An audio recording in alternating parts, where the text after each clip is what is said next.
Prime Minister Narendra Modi laid the foundation stone and inaugurated multiple development projects worth around 24,000 crore in Doha. These projects include key rail initiatives and various schemes by the government of Gujarat aimed at boosting infrastructure and development in the region.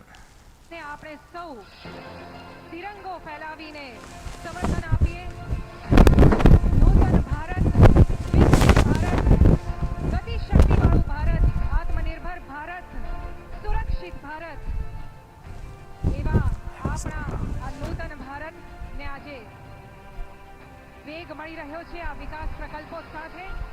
જ્યારે જ્યારે આવા વિકાસ કાર્યો આપણે નિહાળીએ ત્યારે ત્રિરંગો લહેરાવીને સતત આપણે તેમને સમર્થન આપતા રહીશું આપણા હૃદયની ભાવના ત્રિરંગો ફેરાવીને સતત અભિવ્યક્ત કરતા રહીશું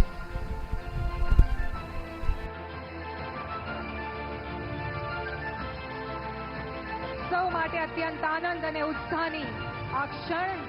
જોઈ રહ્યા છીએ દૂર સુદૂર સુધી પ્રત્યેક વ્યક્તિના હાથમાં દેશની આન બાન અને શાન સમાન આ ત્રિરંગો હાથ ઊંચો કરીને આપણે ત્રિરંગો ફેલાવીશું ને આપણે સૌ ત્રિરંગો ફેલાવીને સમર્થન આપીએ નૂતન ભારત